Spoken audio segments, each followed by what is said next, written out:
Al llegar al día jueves, vamos a hablar sobre el modelo matrimonial de una sola carne. Porque lo que Pablo ha estado tratando de reforzar durante estos días que hemos estudiado es justamente el gran plan original que lamentablemente el pecado manchó y que dio como resultado, es decir, el pecado, que viéramos toda deformación en todas las áreas de nuestras relaciones, de las que hoy estamos contemplando durante esta semana, la relación matrimonial. Así que vamos a orar para pedir la dirección de Dios para el estudio de este día. Querido Padre, cuánto necesitamos tu sabiduría para que se pueda restablecer en nuestra vida y en nuestras iglesias, en nuestras familias, el modelo original. Y rogamos, oh Dios, que por favor tú nos ayudes para poder comprender este modelo a la luz de tu palabra en nuestra vida diaria. En el nombre de Jesús. Amén. Pastor Dani Perla, hoy vamos a ir a los últimos versículos de Efesios capítulo 5. Y en estos últimos versículos creo que todos vamos a escuchar, se nos va a meter en la cabeza un texto que seguramente ya hemos leído antes. Dice la Biblia así: por eso el hombre dejará a su padre y a su madre y se unirá a su esposa, y los dos vendrán a ser una sola carne. Este misterio es grande, dice el apóstol Pablo, pero yo digo esto acerca de Cristo y la iglesia. No obstante, cada uno de vosotros ame también a su esposa como a sí mismo, y la mujer respete a su esposo. De nuevo intercalando los temas, pastor, pero yo quiero quizás comenzar preguntando. Ya el día de ayer usted comentaba un poco al respecto de este texto de Génesis 2:24, en una sola carne, pero ahora profundizando, ¿por qué Pablo va a tomar la base, digamos, bíblica de su teología que está presentando en Efesios 5 del relato de la creación, específicamente del relato de la primera unión matrimonial? Muy bien, tenemos aquí realmente un tema maravilloso, extraordinario, y yo pienso que el apóstol Pablo hace muy bien en regresar a los orígenes, sí, donde comenzó todo. Yo creo que incluso cuando una persona está perdida, se le dice regrese al último lugar inmediato donde usted estaba, porque si usted sigue, pues se va a perder más. Sí. Ya usted está perdido, mejor regrese al lugar inmediato, por supuesto, y así hay más posibilidad. Aquí nosotros tenemos una situación, la sociedad está perdida. Sí. Y no solo de nuestros días, también del apóstol Pablo. En esos días habían grandes problemas en el hogar, en la iglesia, en las familias, que es el núcleo de la sociedad, y entonces el apóstol Pablo va de regreso a los orígenes, y allí nos muestra entonces cómo fue ese plan de Dios al crear al hombre y al crear a la mujer. Nos muestra realmente esa historia. Bueno, y comencemos. Dice: por esto dejará el hombre a su padre y a su madre, se unirá a su mujer y los dos serán una sola carne. Notemos que ahí habla de hombre y mujer. Aquí nosotros tenemos un principio de complementarse.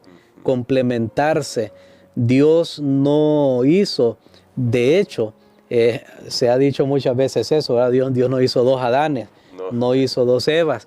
Y de hecho, si un hombre busca a otro hombre, no hay ahí complemento, porque la Biblia dice bien claramente, el hombre y la mujer, ese fue el diseño original de Dios. Los dos se complementan. Noten, no hay aquí una guerra, quién es superior, quién es inferior.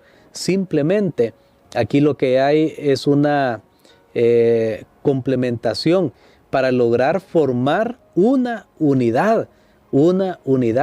Y luego cuando dice los dos serán una sola carne, nos habla entonces que ellos también tienen una igualdad.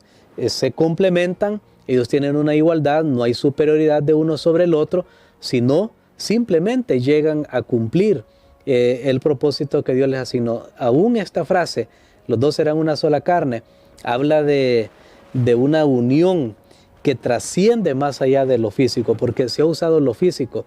El asunto es que recordemos que el hombre es un ser indivisible. Sí. Y me gustaba mucho lo que decía un profesor que tuvimos.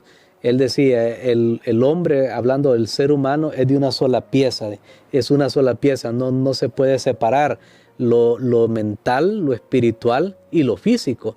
Somos una sola pieza. Entonces, cuando dice que son una sola carne, está hablando de una unión espiritual, una unión emocional, una unión física.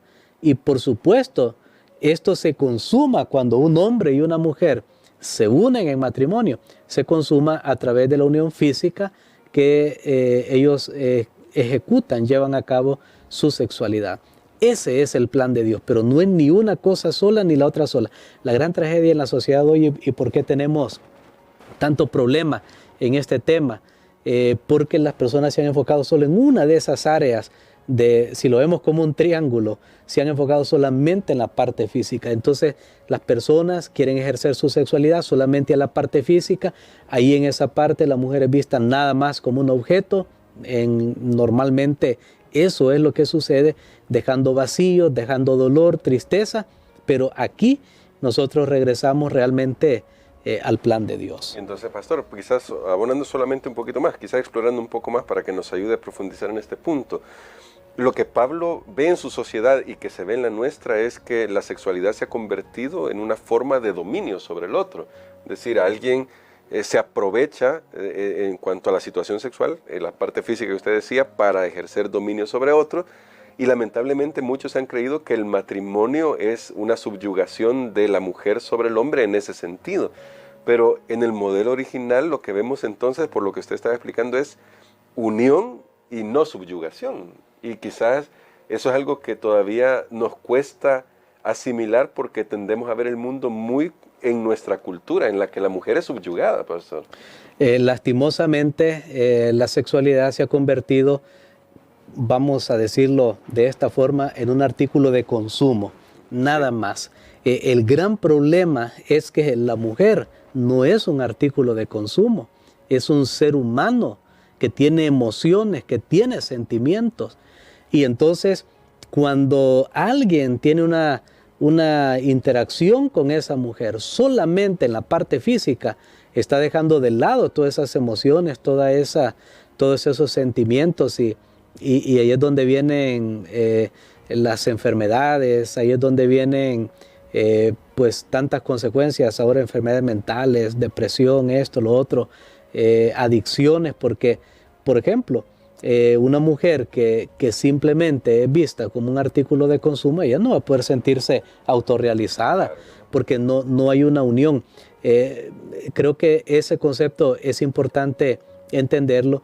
La Biblia no habla de subyugación, no habla que la mujer está ahí solo para ser un objeto de consumo, de placer, nada más a los deseos y los caprichos del hombre, porque recordemos una vez más que el hombre más bien dice que ve a la mujer como su contraparte y la cuida, la nutre, así como cuida su propio cuerpo. Entonces un hombre sabrá, ok, si yo estoy tratando mal a mi esposa, yo me estoy tratando mal a mí mismo, sí, porque los dos hemos hecho un pacto, porque los dos somos iguales, valemos igual delante de Dios. Creo que este es un llamado, esta lección realmente para volver a los orígenes, al plan ideal que Dios tenía, donde el hombre y la mujer encuentran su realización en la manera como se complementan el uno al otro en todas esas áreas que yo mencioné, tanto emocional, espiritual, mental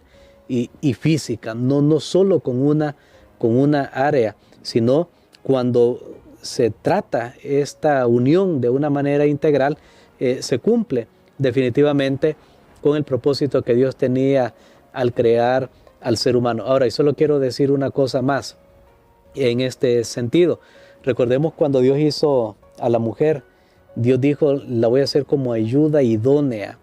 Y sabe que esa palabrita ayuda, a mí siempre me sorprendió cuando yo la leo ahí en Génesis y busco dónde se usa esa palabra. Así que está escrito en hebreo, donde se usa en otros textos en el Antiguo Testamento y se usa específicamente cuando habla que Dios es nuestro ayudador.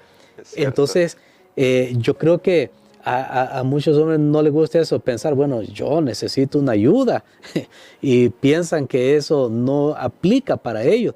Pero Dios dijo, mira, yo estoy haciendo una mujer para que te ayude, para que, no solo para que sea tu complemento, le voy a dar a ella características especiales que van a ser una ayuda para ti, que van a ser un auxilio para ti.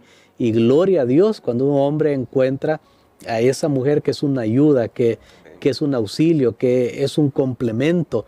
Ese es el plan de Dios, pero esto hiere muchas veces el orgullo.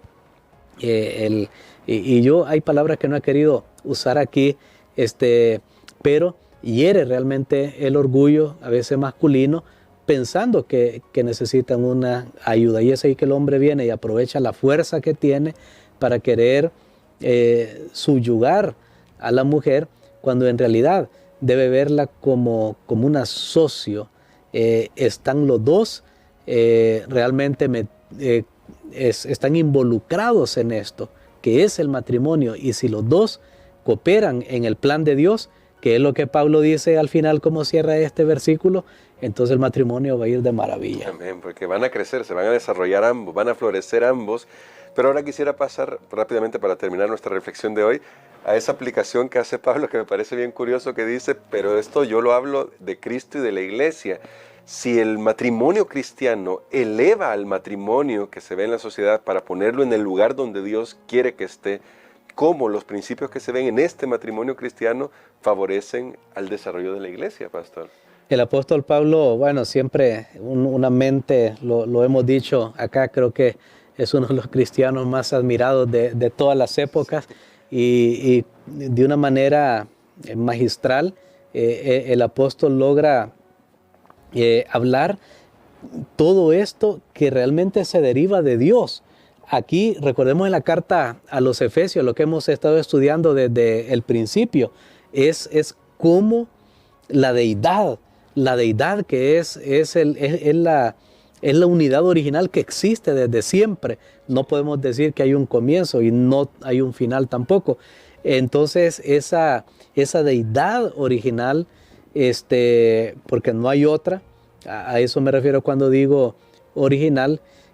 Ahora ese modelo se va extendiendo en el plan de Dios aquí en la tierra, en la creación, al crear al ser humano, y ahí crea primero la familia. Y notemos algo, antes de crear una iglesia, primero Dios creó la familia. Amén. No hubiera iglesia si no hay familia. No es que Dios dijo, bueno, creemos iglesia y después metamos a esta gente en familia. No, es al revés.